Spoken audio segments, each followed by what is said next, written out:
This conference will now be recorded. Good morning, everyone. It is the London Tech Week, and this is the Future of Work Summit. Thank you very much for joining me this morning. My name is Joseph Walsh, and I am the product marketing lead in EMEA for LogMeIn. And I'm very excited to be talking to you about this very interesting topic of the future of work. Back in January, if you told someone that in 2020 there would be next to no business travel, that the majority of employees would spend most of the year working from home, nobody would have taken you too seriously. But that is exactly where we found ourselves. Okay, and when we talk about the future of work, our challenge isn't just about what work is going to look like in the next 3-5 years.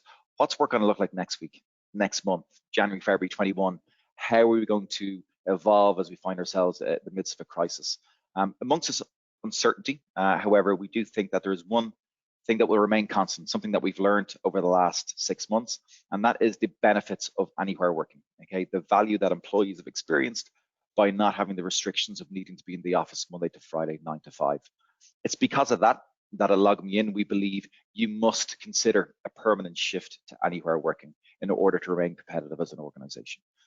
This is nothing new, really, other than the mass adoption of remote working over the last 6 months, which has really showcased the benefits for employees. But this is something employees have been asked about for a long time. Pre-COVID, about 12.5% of the workforce had flexible working. Now it's more than 50%, and we expect that to settle down around the 30% mark and then continue to grow at a normal rate for each year after that. It's pretty simple. Employees have said that they are saving a lot more time. They are saving money. They are getting to spend a lot more time with families and friends. They are more productive, and in general, they feel happier about themselves because of the flexibility that's been given to them around the workplace. If you don't adopt an anywhere working strategy over the next weeks, months, and years, we think as a business you will struggle to hire and retain the best talent in the market. Okay, employees have said for years that they want this. Your time to market will be slower than your competitors. Okay, because of the extra productivity, the ease of which employees can get work done when they're set up to work from anywhere, it improves the productivity of an organization and the speed at which they can do stuff. You will have a demotivated workforce. Okay, people are already feeling the pinch when they don't have that ability to work from anywhere, that flexible approach to their day. The rigor of having to be in the office at 9 a.m. every day, Monday to Friday, 5 p.m. every day, Monday to Friday, is really restrictive to people as they try and go about their professional and their personal lives. As more organizations roll this out, if you don't, it's going to demotivate your workforce. Ultimately, as a company, you will lose revenue and you will become less competitive if you don't offer anywhere work. In fact, I think you need to ask yourselves at this stage, are you already falling behind? Okay, because if you look at the evidence, if you look at it in the market, anywhere working is already happening. I alluded to it earlier on. 12.5% were already doing this prior to COVID. The professional services industry, the tech industry have always been kind of leaders in this space. Many of your workforce, when surveyed, would like to work this way all of the time. If you've spoken to your staff, if you've conducted surveys, we're seeing kind of consistent results of 7 to 80% of people looking for that hybrid approach. Some days I want to be at home, some days I want to be in the office. It gives me flexibility to manage my personal life around my professional life. It allows me to be more productive. Okay, it's something that they want so bad that employees actually value anywhere working more than they do money.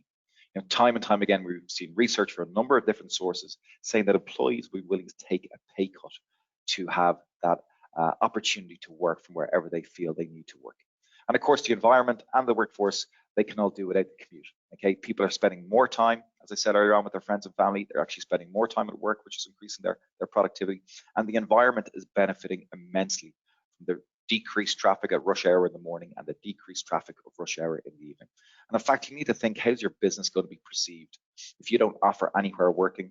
And as other organizations ramp up, how will you be perceived in terms of your attitude towards your employees and your attitudes towards the environment, knowing there's proven methods out there to help you contribute to the well-being of both, but yet you choose not to do it.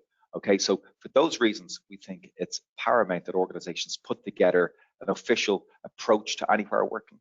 We think many businesses will do it proactively because they will see the insights and the benefits that employees have experienced over the last 6 months and what that means for them as organizations. But then ultimately, I think there'll need to be a reactive approach because they will lose competitive edge, they will lose market share, they will lose profitability if they don't provide anywhere working. So based on that, at some stage or another, we think most businesses are going to have to address it. And when you do, here's 4 critical steps to ensuring that you have a successful anywhere working organization. The first one is your strategy. Okay, this isn't something that is going to evolve organically or happen by itself. You need to proactively sit down as a leadership team in your organization and map out what your organization will look like with an anywhere working environment. And I'm not just talking about disaster recovery. If we look at times when there's been harsh weather conditions or travel disruption and organizations that need to kind of set up shop for an interim period, and make sure they can maintain operations and stay up and running. We're not just talking about that. Okay, that, yes, is one element of it, but the second element is as we move into a prolonged period of working from home that we're seeing with the COVID pandemic, and also as organizations start using this as their permanent way of working, they will need a more robust strategy that looks at all areas of the business that supports an anywhere working environment. Technology is key, and we'll talk a bit more about that in a minute. You got to get your tools right, and I'm sure there's been a lot of headaches in IT teams across all the different IT departments over the last 6 months trying to make sure they have the right mix from the right vendors. Culture is really important, such a pillar within any organization to really get the organization operating the way the leadership team wants it. Culture's taken a hit over the last 6 months. How do we proactively address that to make sure that we can maintain and foster the culture that we want within our organizations with so many people working from different locations? And then the behavior needed to get the right work and the right tasks driven by the workforce. Okay, how can your management teams work with their employees, their peers, and make sure that they're driving the right tactics day to day, so people are living the values and living the tasks and doing them with the same efficiency that you want to do, despite them not sitting in a chair in the office in front of you. So just to delve a little bit deeper into strategy, okay? Again, when it comes to strategy, you need to look at these 5 pillars. Okay, you got office facilities and real estate, IT, human resource, corporate comms, and finance. These all play a very important role in making sure you can maintain continuity at a time of crisis, but also build a more robust approach for your business to roll out anywhere working longer term. Take office facilities and real estate, for example. In the short term and then the long term, what is going to be the purpose of your office? What role does it need to play in your business? Okay, if it's going to change now, it doesn't need to house all your employees every day. It doesn't need to be the core hub where everybody gets their work done. Okay, we know it doesn't need to be based on the last 6 months. It's got huge advantages having an office. People will want an office, they'll want to be able to go in and out of an office. But what is the difference of the work they're going to be doing in those offices when they go in? Maybe it's more meetings, more face-to-face meetings. You need more meeting rooms. You need to bring in more people from outside of the office because more people are working remotely when you're having. What does that mean for your meeting room technology? Okay, in terms of food that's provided in the office, how do you manage that? In terms of including the key office decision makers in those decisions when you are either closing the office intermittently because there's been a spike in COVID cases, or you're looking at opening the office and bringing people back in. And that actually brings me to IT. One thing I was very surprised to see in some research last week is that only 25% of IT decision makers are actually involved in the decision to open or close offices in the current climate. And for me, that's a fundamental failure of a lot of leadership teams not to get IT's perspective and not to have a seat at the table for IT when it comes to making those decisions. I think IT will make or break the success of your business operations, and whether that's remote or whether it's in an office, it's really imperative that you get that right and you have them at the table. From a human resource perspective, your culture is key.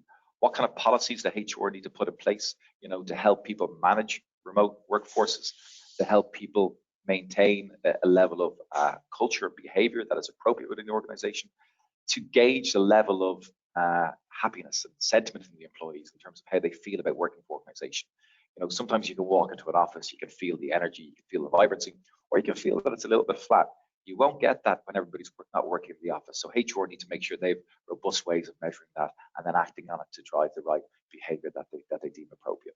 From a corporate comms perspective, communication today is as critical as it ever has been. Certainly at a time of crisis, you need to be clear and concise with your communications. I would say always communicate regularly. Even if you don't have the answers to the employees' questions, let them know and let them know you're working on getting answers and you hope to have answers by a certain time frame. Finance, they have a big part to play in this as well. As people begin to work from home for more prolonged periods of time, as people become maybe official home workers for the first time, what does this mean in terms of support, in terms of getting their home office set up? Have they got the right chair? Have they got the right desk? Is it a healthy environment for them to be in? Is there subsidies in terms of cost of broadband, cost of light, cost of energy? What do finance need to do to make sure that employees are not disadvantaged by being at home? And that's an important part of your process. So when it comes to your strategy, make sure you're looking at office facilities and real estate and what their purpose is going to be. You got to get IT in the mix and make sure you got the right tools. Get HR on board to make sure they're building the right programs for all the employees, that they can be managed just as effectively in remote locations as they can be in the office. Corporate comms is critical, and then the finance team, as always, have a big role to play in any of the decisions that we're going to make that involve spending dollars, but they need to be included and they need a clear strategy for it as well. So once you've got your strategy in place, you need to look at technology, okay? And people will be familiar with these tools, I'm sure, over the last 6 months. Some may have been using them beforehand, others may have been just thrown into them when they found themselves working from home. But when you're communicating, the typical tools people are going to need is phones, be it desk phones or mobile phones, okay? Email is a crucial part of day-to-day comms and collaboration for employees. You got instant messaging and chat, okay? People might be using Slack or Microsoft Teams or Google's equivalent when it comes to instant messaging. And then you have video conferencing, okay? Webinar tools like we're using today, and adding that element just to narrow the boundaries and the gap and the distance between people when they're not sitting together in the office. Using video to break down those boundaries really helps bring people close, and it's a really, really good substitute for not having that face-to-face engagement. But one thing in those tools which people tend not to think completely through is how those tools are used, okay? And there's two distinct use cases for using those tools. There's internal communications in terms of how employees interact with each other, and there's external communications. So how is your business contacting customers, suppliers? How do you talk to prospects? How do you talk to partners, okay? Making sure that those tools are sufficient for both internal comms and external comms is quite key. And some organizations have overlooked that. For example, some organizations might have mobile access to instant messaging. They might have mobile access to their telephony platform at work. They might have mobile access to their emails, okay? If people are going to work remotely, they need to have different ways of using their tools, using their comms platforms and engaging with people. And then, of course, they need that remote access, okay, for when they're away from the office. They shouldn't be restricted on the communication tools they can use just because they're not in the office, okay? So they need access both in the office and remotely. IT need to be able to remote manage all those tools, okay? Take LogMeIn, for example. We're 4,000 employees working in 4,000 different locations at the moment. Right? Our IT team need to be able to troubleshoot all those laptops, and they need to be able to do it remotely. They need to troubleshoot all those mobile phones, and they need to be able to do it remotely as well, okay? Having that remote management element of your IT stack is really important as well. And then, of course, like anything, it needs to be done privately, and it needs to be done securely, okay? Most of those components will probably be in existence in most organizations, but they're probably from multiple vendors. They're probably not maybe that interoperable, and it's probably quite a headache managing it all. One of the big challenges for IT teams over the next few years is streamlining that, reducing the vendor complexity, and getting the most efficient UCaaS platforms that they can get to streamline communications for an organization and make it easier for adoption, for training, and for usage across all different employees within the organization. Culture, okay? We've looked at strategy. We've looked at technology, now you've got your culture, and you need to actively build a culture within your organization. And that's not as easy when people aren't all in the office, okay? It's quite easy to manage people when they're all in one building, working in a few different floors, but all the activities you can drive amongst everybody's the same. When you find people working remotely, okay, you have a few different challenges. And some of the challenges we've seen over the last couple of weeks and months have been poor team communication, maybe a lack of human interaction, and in some circumstances, kind of losing motivation. So what we would recommend in that space is constant communication is critical. Put in daily meetings, regular meetings to catch up with people.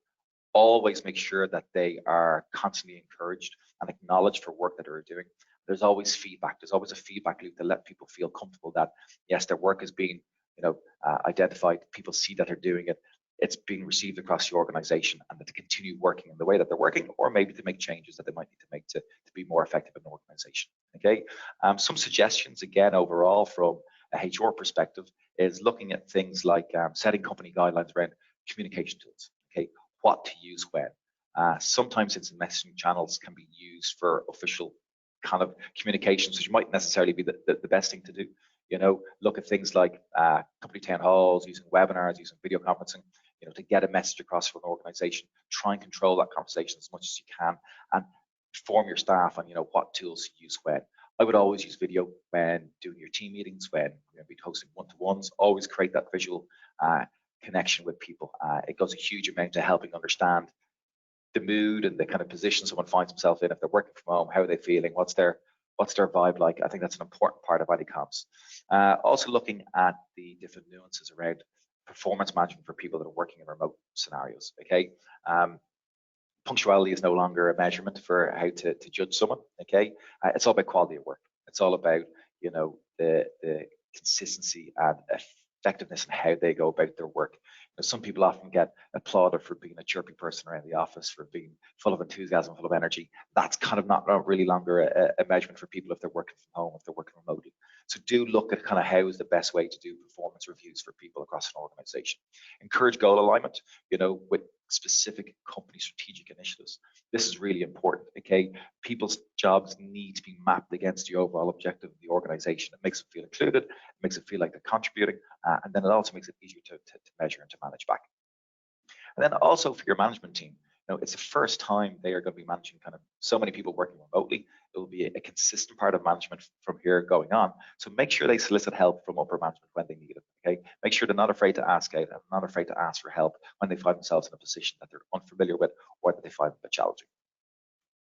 And then the last level is all about behavior. Okay, some of the problems that we see regularly coming up over the last 6 months. The first one is there's too much going on at home. I'm always distracted. Okay, how does a manager deal with that? I think you need to encourage an employee to find a dedicated space wherever it is that they're working, to make sure that they have a clear division between home and work, and that they structure their times well. You know, the second problem is that people say that they work a lot more at home, so they're burnt out, they're losing motivation. Okay, always encourage people to put structure on the day, to take their lunch breaks, to go for a walk. And this goes back, I talked a little bit about trust, okay, and trusting people to work remotely. But it's very important when people feel trusted, they know they can get up and go for a walk in the middle of the day.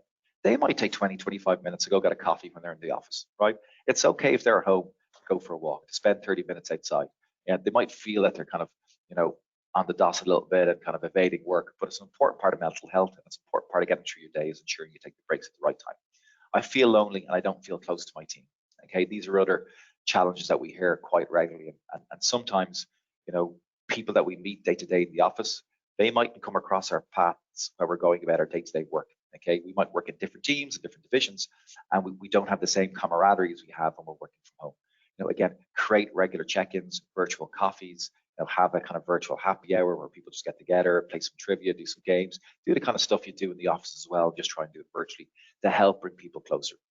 So just some critical components, again, around that, where communications is really important.